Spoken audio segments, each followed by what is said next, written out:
Donc là, c'est le visionnage avec le rédacteur en chef qui regarde le sujet et nous dit si on a le feu vert ou pas. Et il y a le feu vert, voilà.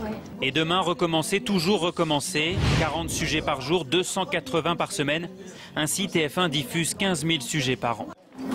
Plus que 10 secondes, attention. C'est parti. Pierre-François, tu mets la 2 en large. On baisse le retour son sur le plateau. On change plus là maintenant, on le laisse tel quel.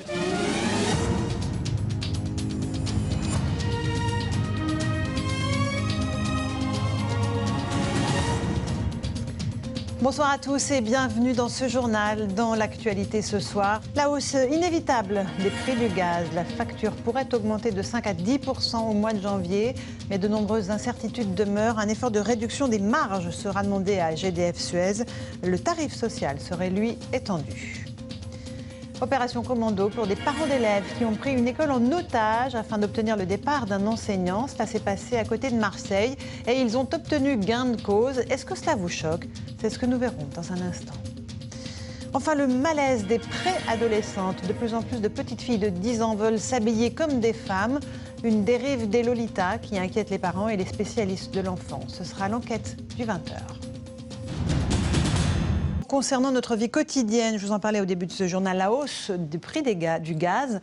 La facture va donc bien augmenter en janvier, c'est une certitude. On estime qu'elle sera de l'ordre de 5 à 10%. C'est la fourchette la plus haute. Explication de Juliette Duquesne et Laurent Delsol.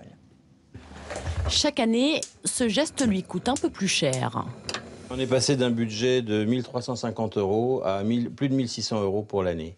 Ce qui représente quasiment le salaire d'un SMIG. Une facture en hausse et pourtant ce père de famille a réduit sa consommation. On fait plus attention qu'avant pour être moins en surchauffage et avoir une température un peu plus faible pour rester aux alentours des 18 degrés. Mais le problème, c'est que le budget énergie est impossible à prévoir. Avec la nouvelle hausse probable de 5% en janvier, cette famille va devoir réaliser des économies. On compense pas mal sur les vacances, les loisirs. C'est vrai qu'on ne sort plus comme on sortait avant au niveau des restaurants. Depuis 2009, le prix du gaz a déjà augmenté de 20%. En 6 ans, la hausse atteint même 60%. Des augmentations qui ne sont pas toujours justifiées selon les associations de consommateurs.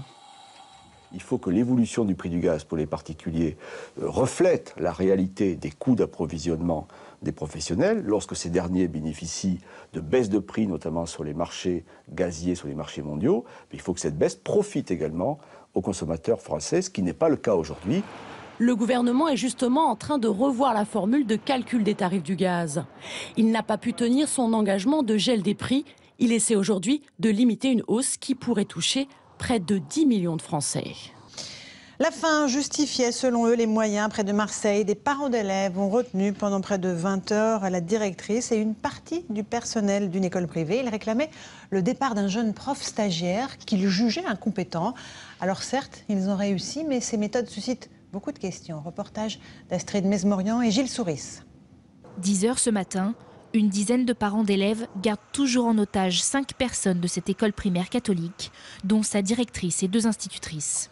Une méthode radicale pour obtenir le renvoi d'un enseignant de CM1, stagiaire en période de validation. Selon eux, depuis la rentrée de septembre, l'enseignant aurait démontré son incompétence. Il y a la moitié des enfants qui ne veulent plus venir à l'école et ceux qui viennent, ils pleurent constamment. Et comme ils ne sont pas occupés en classe, qu'ils ne font rien, eh ben, ils s'ennuient, donc ça chahute, ça tombe de la chaise et puis du coup ils ont des punitions. À midi, après 17 heures de prise d'otage, ils obtiennent gain de cause dans un communiqué du diocèse. L'inspection académique des Bouches-du-Rhône nous a autorisé à installer un suppléant jusqu'à la fin de l'année scolaire. C'est triste de devoir en arriver là. Voilà, ouais. Cet après-midi, le personnel du diocèse d'Aix, qui gère la vie scolaire de l'établissement, tente de joindre une des institutrices libérées ce matin. Je préfère ne pas parler. De son côté, le directeur du diocèse condamne l'attitude des parents qu'il juge hâtive et disproportionnée.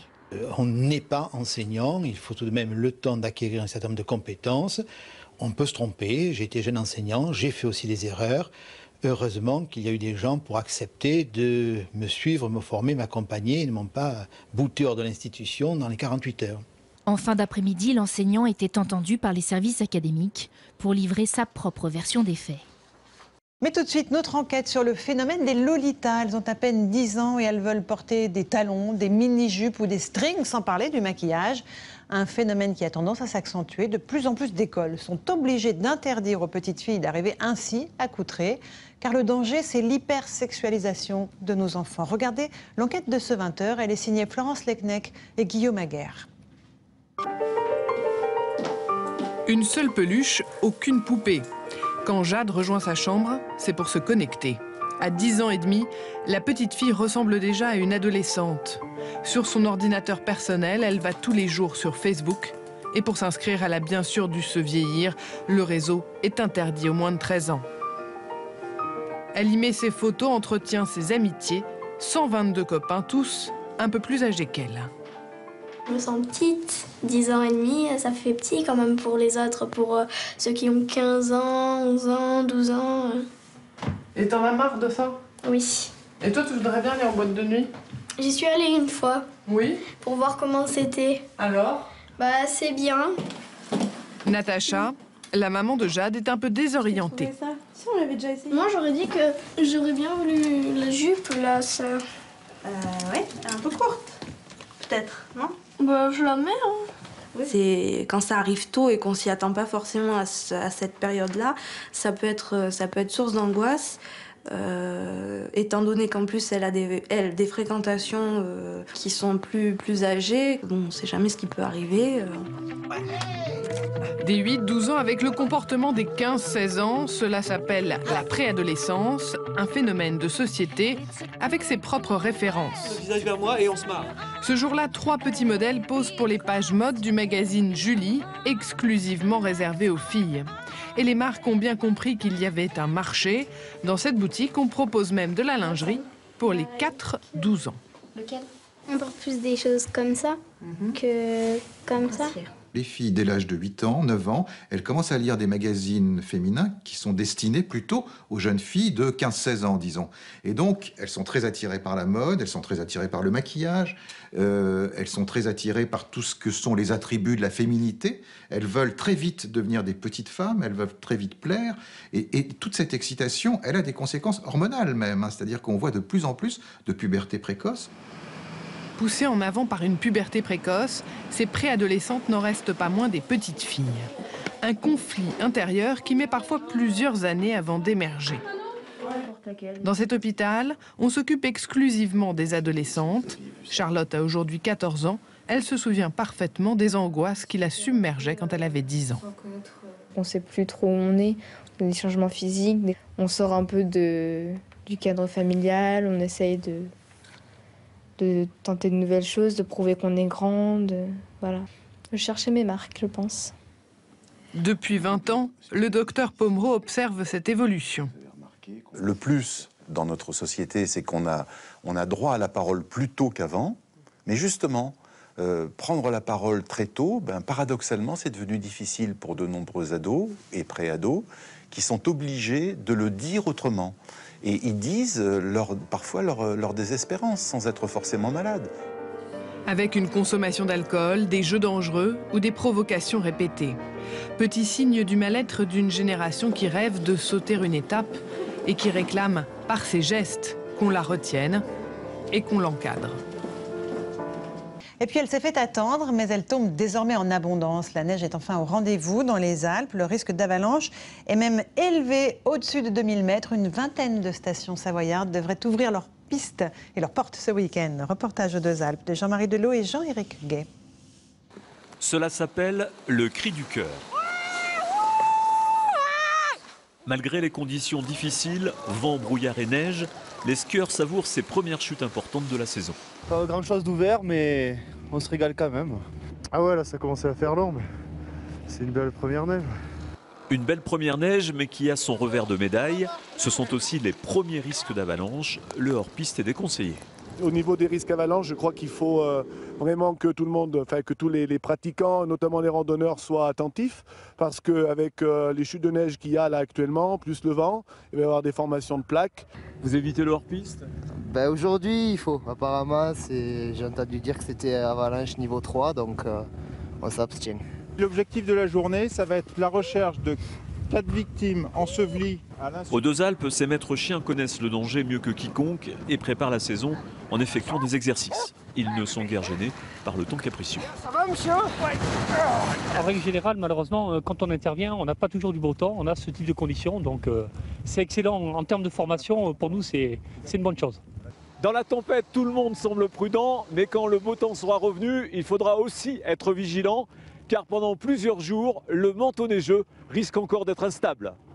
À Paris, le zoo de Vincennes se refait actuellement une beauté. Le site est en travaux pour 3 ans, mais certains locataires sont plutôt difficiles à déplacer. Ils vont devoir s'habituer à vivre sur un chantier. C'est le cas d'une quinzaine de girafes. Reportage de Carole Vénua et Sébastien Maloiseau.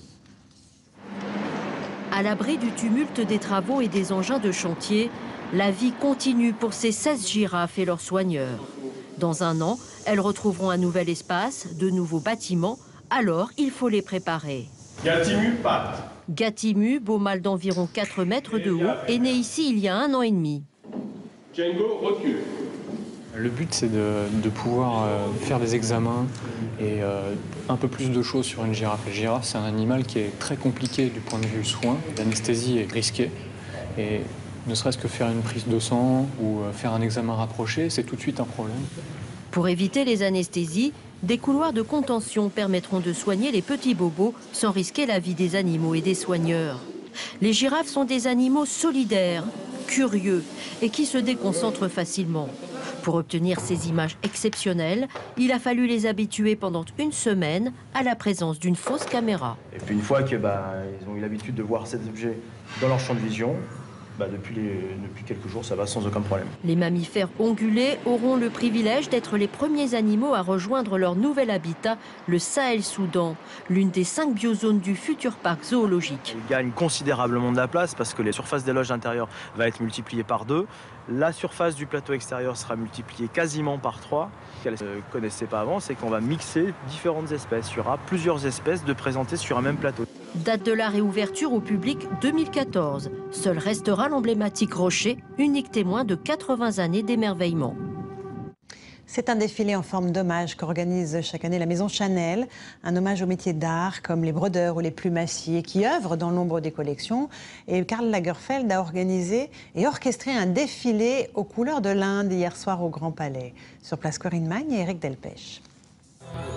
Gargantuesque, quand Chanel donne envie de goûter au luxe. Banquet fastueux, voyage immobile, destination un Bombay onirique. Décor imaginaire pour un hommage annuel aux acteurs de la haute couture. Une réponse au luxe qu'apportent à chaque collection ses anoblisseurs, brodeurs, plumassiers, chapeliers, paruriers ou bottiers. On les utilise dans toutes les collections. On les utilise encore beaucoup plus pour la couture, on les a pour les prêt-à-porter, pour toutes les collections, parce qu'on ne pourrait pas faire ce qu'on fait si on n'avait pas les métiers d'art. Aujourd'hui, l'atelier Montex, brodeur d'exception, vient rejoindre les 7 autres métiers d'art de la filiale Par Affection de Chanel.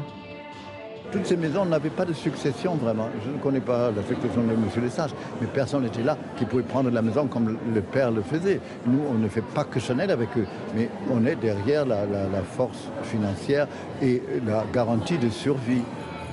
Une sécurité financière pour ces maisons qui peuvent continuer de collaborer sans exclusivité pour d'autres noms de la mode.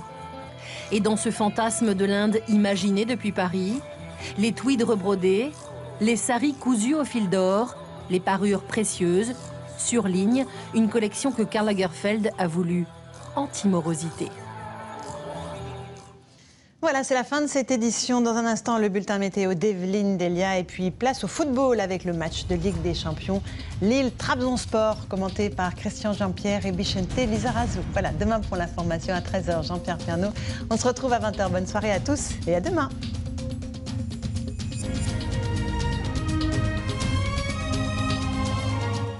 Et pour l'instant, pas question de laisser la place à des présentateurs virtuels. Voilà donc pour cette page spéciale.